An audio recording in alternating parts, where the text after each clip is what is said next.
Eu convido os irmãos para que abram as suas Bíblias no livro do Êxodo, Antigo Testamento, segundo livro da Bíblia, Êxodo, capítulo de número 12.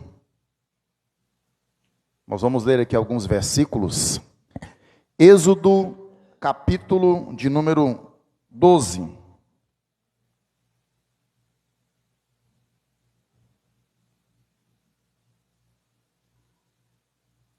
Quero glorificar a Deus pela sua vida e pela palavra do Senhor, que é o nosso alimento. Diz a palavra do Senhor, Êxodo, capítulo de número 12, versículo de número 1. O Senhor disse a Moisés e a Arão na terra do Egito: este mês será para vocês o principal dos meses, será o primeiro mês do ano. Falem a toda a congregação de Israel, dizendo: no dia 10 desse mês, cada um tomará para si um cordeiro, segundo a casa dos pais, um cordeiro para cada família. Mas se a família for pequena, para um cordeiro, então o chefe da família convidará o seu vizinho mais próximo, conforme o número de pessoas, conforme o que cada um puder comer. Por aí vocês calcularão quantos são necessários para o cordeiro. O cordeiro será sem defeito, macho de 1 ano, podendo também ser um cabrito. Vocês guardarão o cordeiro até o 14º dia desse mês. E todo o ajuntamento da congregação de Israel o matará no crepúsculo da tarde. Pegarão um pouco do sangue e o passarão nas 2 ombreiras e na viga superior da porta, nas casas em que o comerem. Naquela noite comerão a carne assada no fogo, com os pães sem fermento e havas amargas. Não comam do animal nada cru, nem cozido em água, porém assado ao fogo. A cabeça, as pernas e as vísceras, não deixem nada do cordeiro até pela manhã. O que porém ficar até pela manhã, queimem. E é assim que vocês devem comê-lo, já prontos para viajar, com as sandálias nos pés e o cajado na mão. Comam depressa. É a Páscoa do Senhor, porque naquela noite passarei pela terra do Egito, e matarei na terra do Egito todos os primogênitos, tanto das pessoas como dos animais, e executarei juízo sobre todos os deuses do Egito. Eu sou o Senhor. O sangue será um sinal para indicar as casas em que vocês se encontram. Quando eu vir o sangue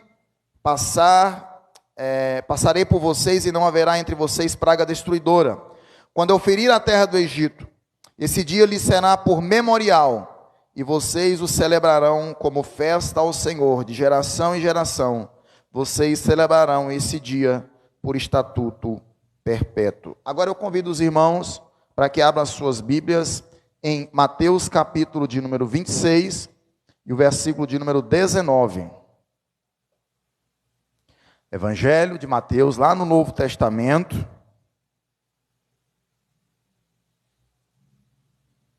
Quem não tem Bíblia, ou acompanhe com alguém que tem, por favor, toda a leitura.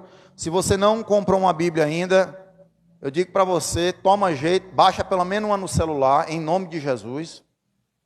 Tem Bíblia corrigida, linguagem de hoje, NVI, Bíblia hebraica, Bíblia grega, Bíblia em latim, Bíblia em inglês, Bíblia em espanhol. É só querer. Bíblia com cantor, Bíblia com harpa. Meu Deus, tanta Bíblia, né, irmão? Mateus 26, versículo de número 19. É inadmissível você estar num culto e não acompanhar o texto. Ou você acompanha alguém que está do lado. Está passando o texto aí, meu filho?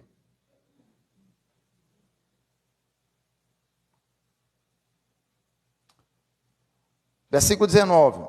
E eles fizeram como Jesus lhe havia ordenado, e prepararam a Páscoa.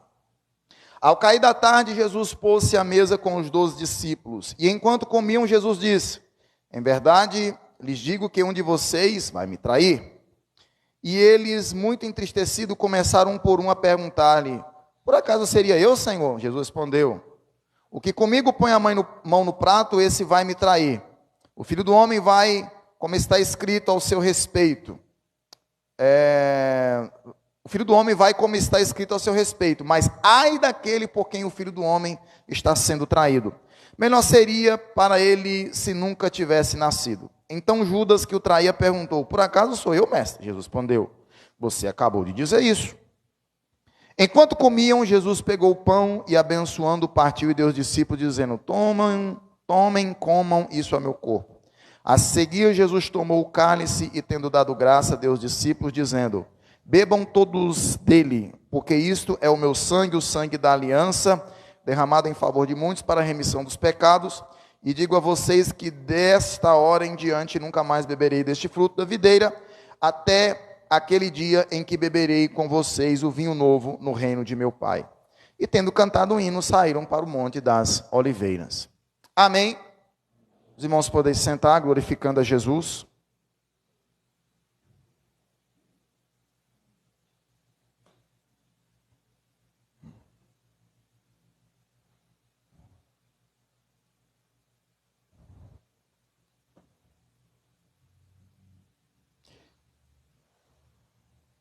Nós estamos hoje dando uma tréguazinha, né, para a nossa série de mensagens no Evangelho de Mateus, para tratar especificamente a respeito das similaridades e também pequenas diferenças entre a Páscoa, em Êxodo capítulo de número 12, a instituição da Páscoa, e a instituição da ceia do Senhor, em Mateus capítulo de número 26.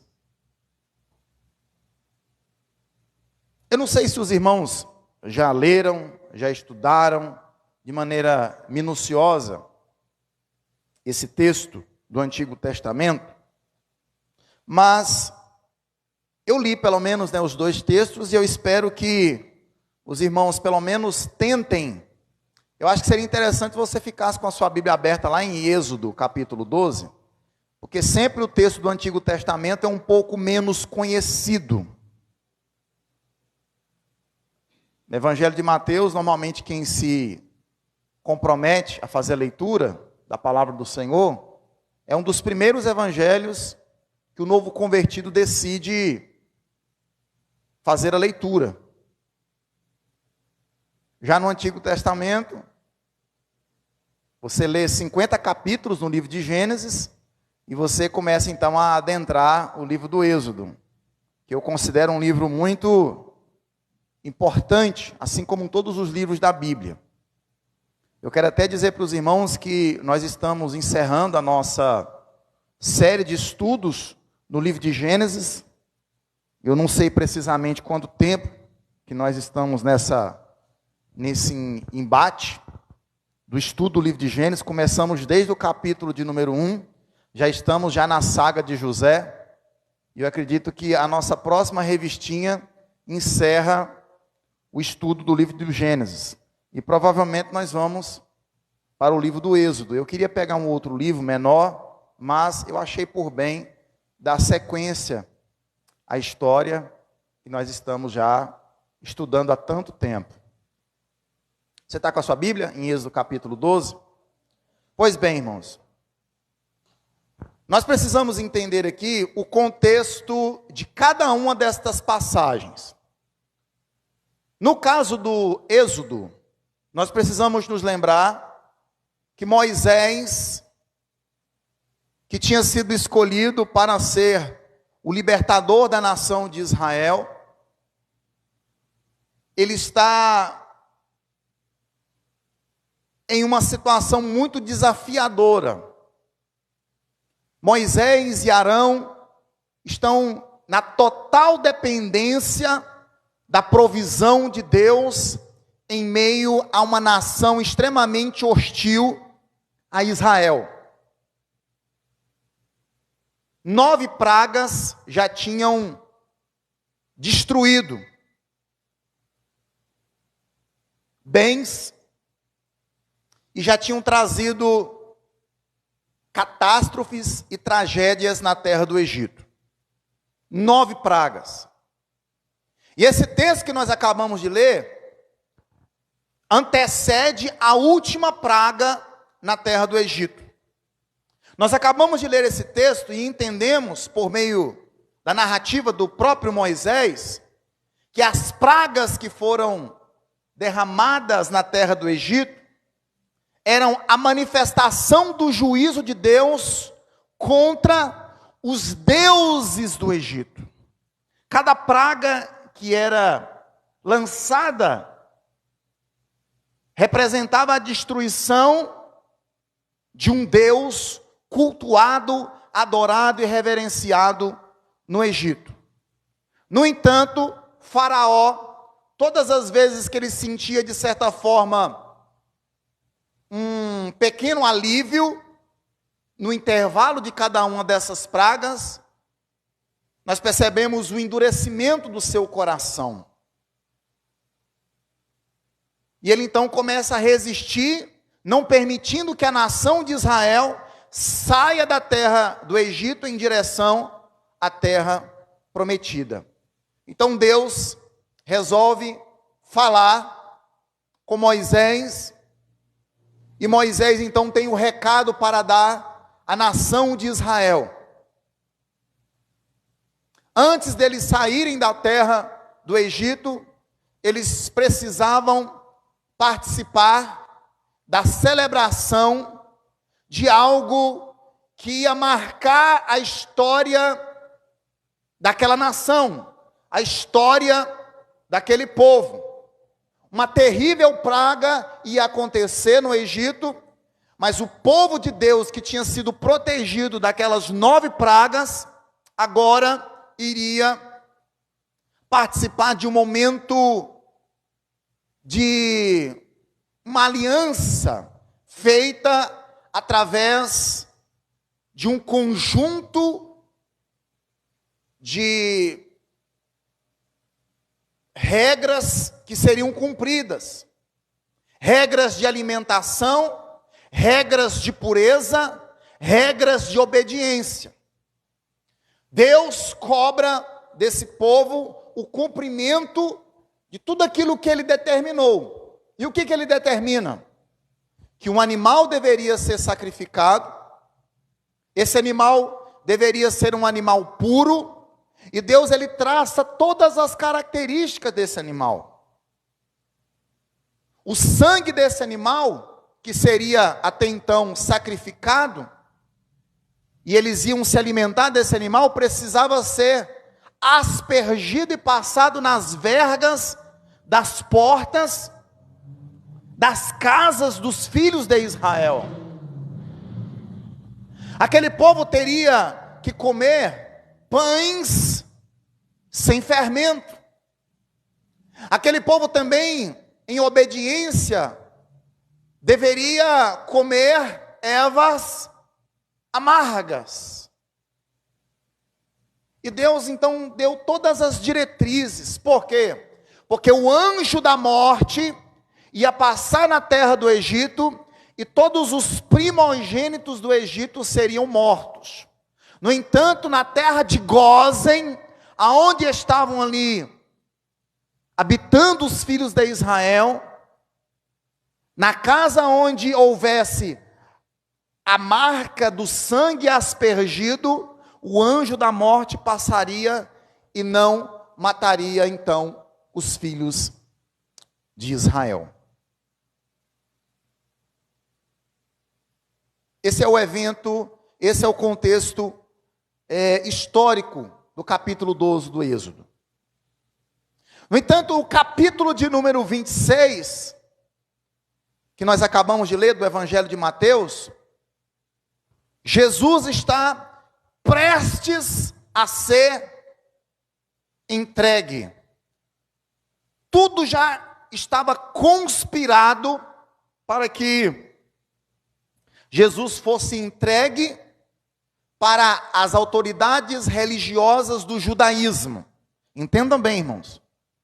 Quem prendeu Jesus, aqueles que fizeram o que fizeram com Jesus, quem tramou todo o plano para que Jesus fosse preso, foram as autoridades judaicas.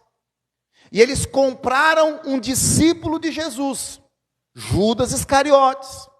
Qual foi o preço? 30 moedas. Jesus então está nesse contexto, onde essa conspiração já havia acontecido. No entanto, o que está prestes para acontecer? A festa da Páscoa. Mateus vai dizer que no primeiro dia da festa dos pães asmos, na verdade a Páscoa e a festa dos pães asmos são festas simultâneas, são nomes que se misturam. A palavra Páscoa, do hebraico pechar, ou pessar, ela era uma festa muito bem prestigiada pelo povo judeu.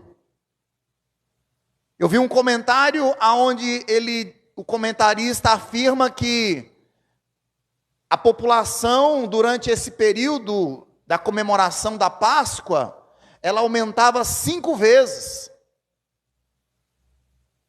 Então, o movimento de pessoas ali era muito grande.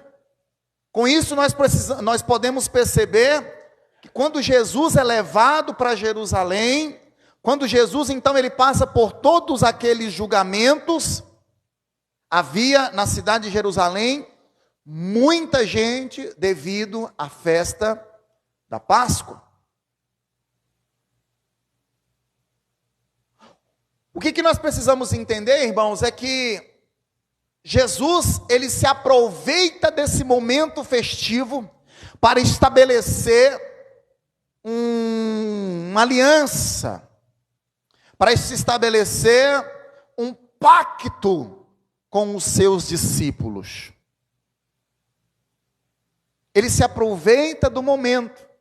Porque, irmãos, entenda bem, por que nós usamos o termo ceia? Porque Jesus, quando ele convocou os discípulos para participar, ou para festejar a Páscoa, a alimentação foi feita à noite. É verdade? Nós acabamos de ler o texto e nós percebemos que a alimentação foi feita à noite.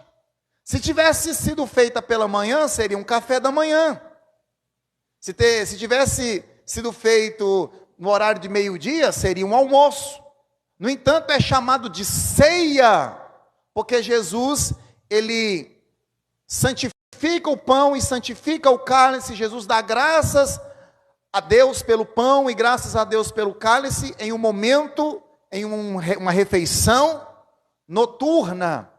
Provavelmente Jesus também teria participado de todos esses alimentos que também eram usados na Páscoa, como o cordeiro. Jesus então se aproveita desse momento para estabelecer com seus discípulos uma aliança, um pacto, um compromisso. Amém? Agora vamos entender aqui algumas semelhanças. E cada semelhança, você pode observar que em Jesus há uma superioridade. Amém? Por isso que o escritor aos Hebreus diz que as coisas do Antigo Testamento eram sombras de bens futuros. Hebreus capítulo 10. A primeira semelhança entre tantas que existem, que eu consegui aqui observar, eu consegui perceber, é que em Êxodo capítulo de número, eu vou falar de semelhança e vou falar também de diferença. Primeiro aqui que eu percebo, irmãos, é que em Êxodo capítulo de número 12, o contexto ele é de apreensão. O povo em Israel, no contexto de Êxodo capítulo 12, estava apreensivo, porque na verdade eles não sabiam o que ia acontecer. Já no contexto de Mateus capítulo 26, versículo número 26, o contexto em que Jesus está estabelecendo esta aliança é um contexto de gratidão. Jesus pega o pão e ele dá graças. Amém, irmãos? Jesus, ele transforma o nosso coração a tal ponto que nos momentos em que nós nos sentimos mais apreensivos, nós olhamos para ele, olhamos para a cruz, olhamos para o sangue dele que foi derramado, e no nosso coração a apreensão, ela tem que bater em retirada, e é substituída em nós, então, um sentimento de gratidão ao Senhor. A ceia do Senhor, irmãos, ela é um instrumento que nos leva a ser gratos. No entanto, a instituição da Páscoa, ela vem em um contexto histórico de apreensão. Mas independente, irmãos, se o contexto ele é de apreensão ou se é de gratidão, o nosso Deus está disposto a estabelecer conosco um compromisso, está disposto a estabelecer conosco uma aliança. Não parte de mim, não parte de você, já partiu de Deus esse desejo e esse compromisso. Eu quero ter uma aliança contigo. Você crê nisso, meu irmão?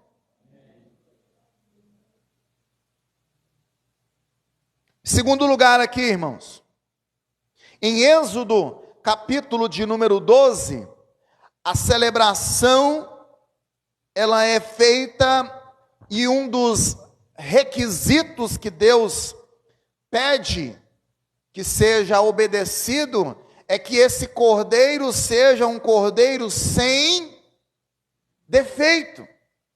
Êxodo capítulo de número 12. Quando nós olhamos para Jesus,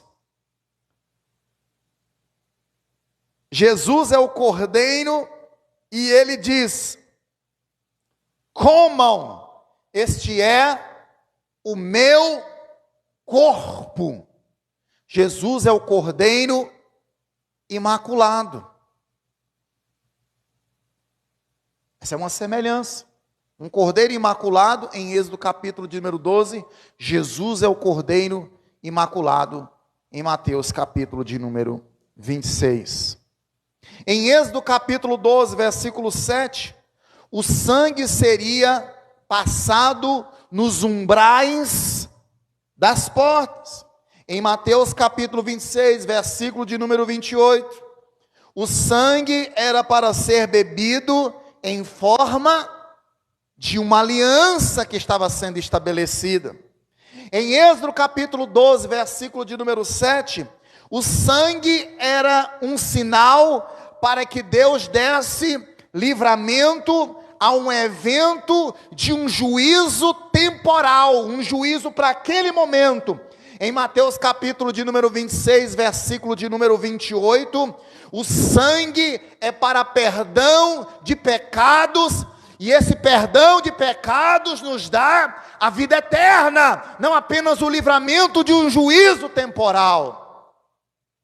Você entendeu, meu irmão? Não é apenas a proteção para um momento de juízo, para um momento em que uma tragédia está prestes a acontecer. O sangue de Jesus, irmãos, é para que nós tivéssemos perdão dos nossos pecados e tivéssemos não apenas um juízo temporal, a libertação e o livramento de um juízo temporal, mas Deus nos livra da sua ira para toda a eternidade. O apóstolo Paulo, quando ele escreve a sua primeira carta aos Tessalonicenses, ele diz que esse Jesus, ele nos livra da sua ira, no primeiro capítulo da primeira carta de Paulo aos Tessalonicenses. Ele nos livra da sua ira. Em Êxodo capítulo de número 12, versículo de número 14, a Páscoa é para que eles se lembrassem do livramento que Deus deu na terra do Egito. Era um estatuto perpétuo, mas eles não cumpriram. Os irmãos sabem que o povo de Israel não cumpriu. Eles não obedeceram essa ordenança. Houve momento na história do povo de Israel em que eles não celebraram a Páscoa. Se você for ler o livro de Esdras, se você for ler o livro de Neemias, se você for estudar um pouquinho a história dos juízes, você vai observar que em alguns momentos ali a nação de Israel não estava cumprindo aquilo que a lei prescrevia como estatuto perpétuo. A ceia, em Mateus capítulo 26, versículo de número 29, fica claro que nós beberemos aqui, hoje nós beberemos, irmãos, e nós participaremos também no reino do nosso Pai.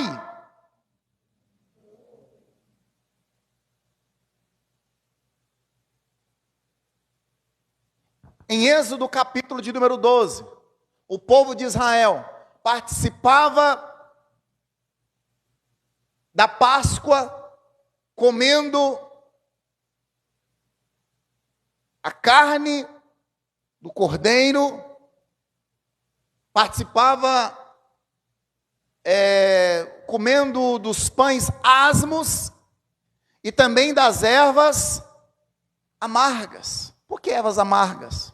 Para que eles se lembrassem da amargura e da escravidão na terra do Egito. Foram anos duros, foram anos difíceis. Mas Jesus, quando Ele chama a sua igreja, quando Ele chama os seus discípulos, Ele diz: se o Filho vos libertar, verdadeiramente sereis livres. Amém? A pior situação, irmãos, na vida de uma pessoa que não serve a Deus, é quando ela não reconhece que é escrava. Esse é um dos piores obstáculos na vida do ser humano, irmãos. É quando não reconhece que é escravo. Você já conversou com aquela pessoa que diz assim: olha, quando eu quiser deixar o vício, eu deixo. Quando eu quiser deixar tal prática pecaminosa, eu deixo. Eu não sou escravo disso, isso não domina o meu ser. O pior estágio na vida de uma pessoa é esse, quando não reconhece que é escravo. O que Jesus faz, irmãos? Jesus faz o ser humano perceber a sua condição, e ao mesmo tempo Ele não apenas abre os olhos para que nós venhamos perceber. Mas o que adiantar, irmãos? Você perceber que você é doente, você perceber que você é escravo, você perceber que tem uma certa deficiência, mas ninguém dizer para você: olha, você está assim, mas eu tenho a cura para você. A cura para a escravidão, irmãos, é Jesus, porque Jesus verdadeiramente liberta. Se o Filho vos libertar, verdadeiramente sereis livres. Que liberdade é essa, pastor? Não é liberdade para fazer o que quer. É liberdade para não viver sob o jugo do pecado, não ser dominado pelo pecado. Nós temos, irmãos, dois adversários terríveis, e nós lidamos com ele todos os dias. O primeiro adversário, para você descobrir quem que ele é só você pegar aí, passar pelo canto aqui da igreja, aqui, entrar dentro do banheiro e olhar no espelho, lá do banheiro. Esse é o primeiro adversário. Sabe quem é? Esse é o primeiro adversário, irmão. Somos nós mesmos. Somos nós, irmãos. E para completar o pacote, irmão, ainda tem Satanás ainda. Para piorar a situação, ainda tem Satanás. Aí alguém pode dizer: pastor, mas a situação fica muito difícil para mim desse jeito. Mas, irmãos, mas tem Jesus, mas tem o Espírito Santo. Nós podemos ser guiados. Jesus disse que Ele nos guiaria a toda a verdade. Jesus disse que o Espírito Santo nos convence do pecado, da justiça e também do juízo. O Espírito Santo, ele ilumina a nossa mente e nos faz perceber quem nós realmente somos e aonde nós encontraremos, então, livramento para todas essas situações e circunstâncias difíceis que nós vivemos todos os dias. Você pode estar vivendo uma situação de tentação aqui dentro da igreja, irmãos. Você pode estar aqui, mas tua cabeça está lá naquele monte de besteira que você viu durante o dia. E você está sendo tentado pela sua própria cobiça, pela sua própria concupiscência. Mas Jesus tem poder para transformar isso daí, meu irmão. Amém?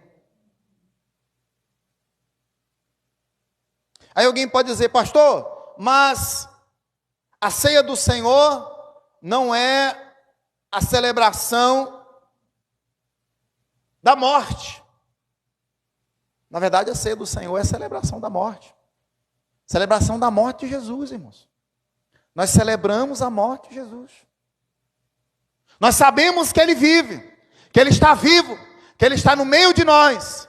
Mas a ceia do Senhor, irmãos, é para nós nos lembrarmos que Ele foi moído pelas nossas transgressões e que o sangue dEle foi derramado em nosso favor.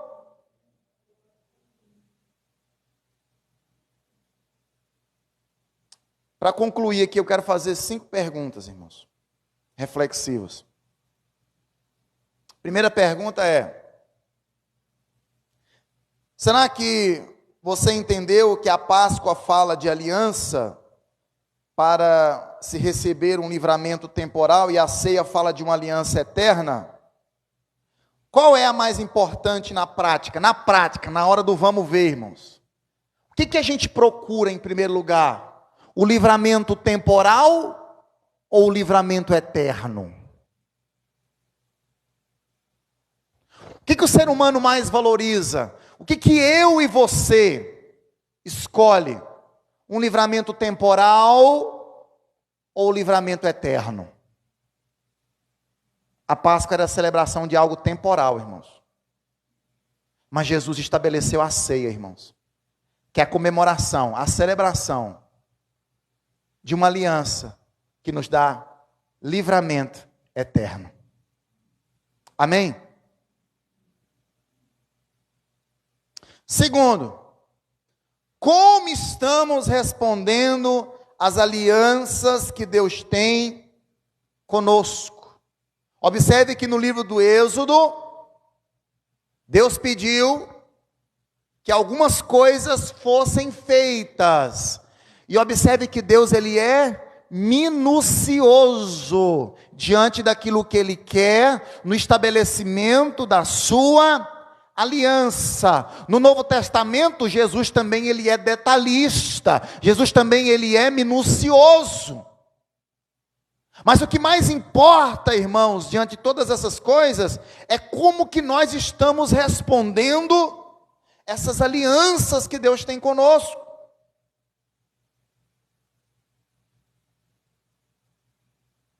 Nós estamos dando o devido valor, nós temos tido a devida reverência. Terceiro, você serve a Deus apenas por medo da última praga ou serve por amor àquele que se entregou a você?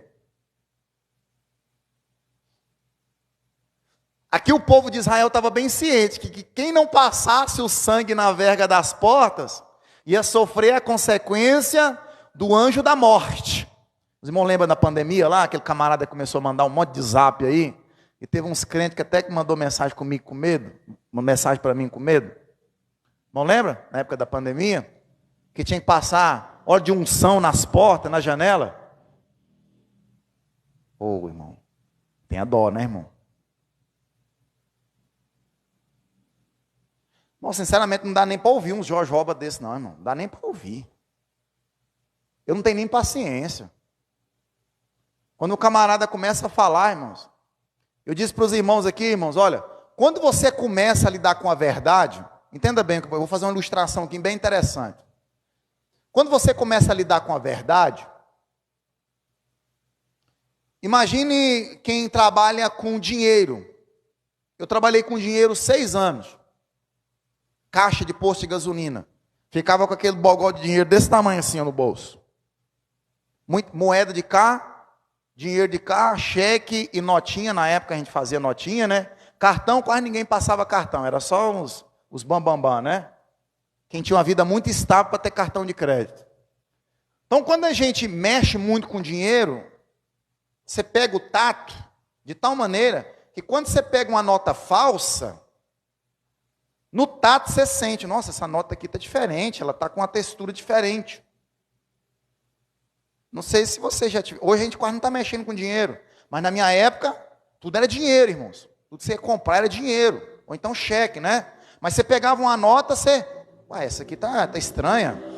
Tá lisa demais, ela tá estranha. O papel é diferente. Da mesma forma, é o crente. Quando ele lida com a verdade de Deus, irmãos. Quando ele lida com a verdade de Deus, irmãos, ele tem que ter sensibilidade para enxergar o engano e perceber o engano.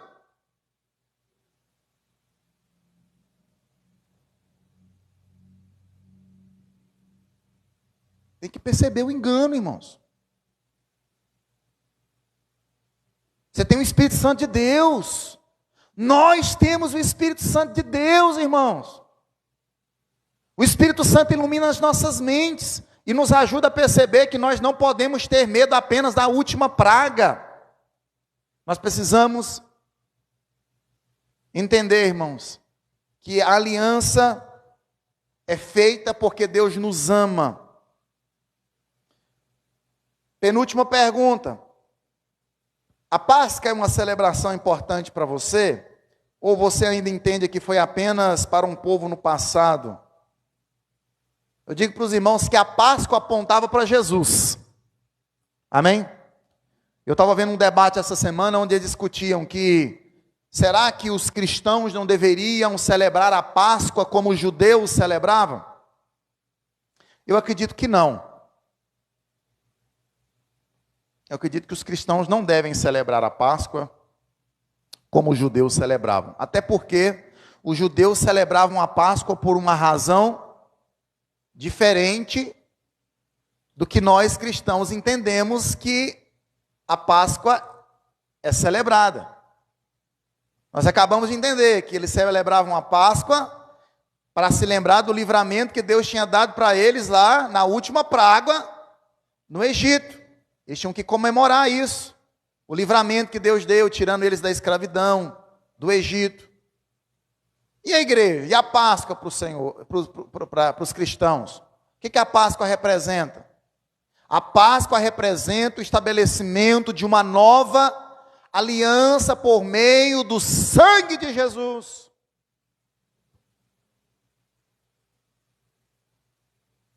A Páscoa aponta para Jesus.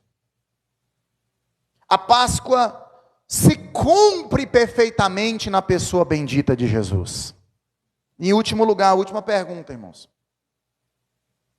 Essa é uma pergunta interessante. Você entende na dinâmica de Deus e o homem?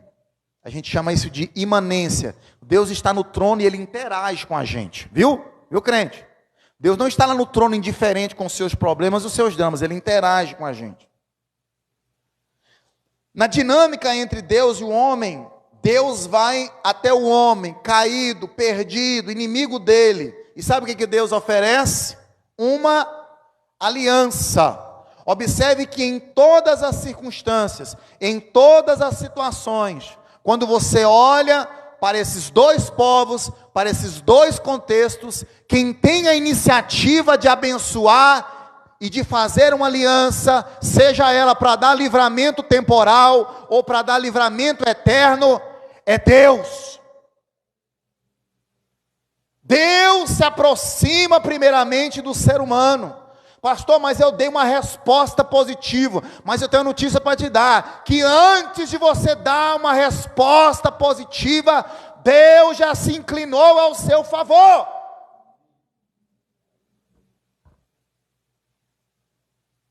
Se Deus é por nós, quem será contra nós? Você tem alguma dúvida que Deus é por você? Deus é a favor da sua família? Deus é a favor dos seus filhos? Deus é a favor da sua casa? A grande questão é se nós estamos a favor de Deus.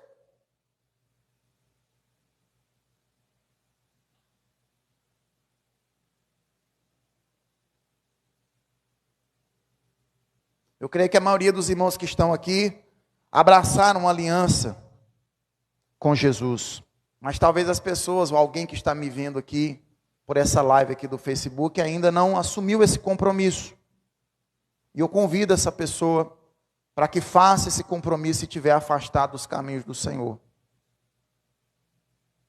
Irmãos, nós estamos diante de um tempo onde muitas pessoas estão distanciadas de Deus. E ao mesmo tempo, nós percebemos que muitas pessoas também estão na casa do Senhor, mas distanciadas do seu caminho e da sua vontade. Isso é uma verdade que não pode ser negada. Pastor, mas eu vejo uma multidão de pessoas indo para as igrejas. Isso não significa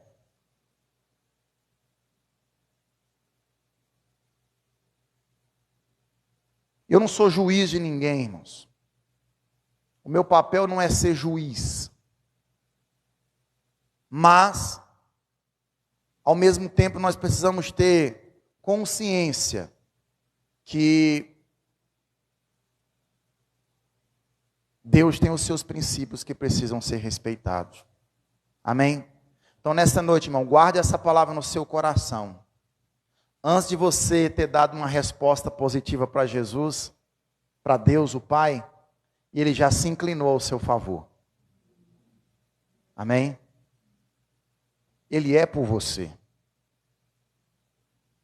Nós não somos o centro do coração de Deus. Mas eu não tenho dúvida que Deus está agindo em favor do ser humano. Mesmo sendo caído, mesmo sendo inimigo dele, Deus está oferecendo a sua graça diariamente a cada um de nós. Amém?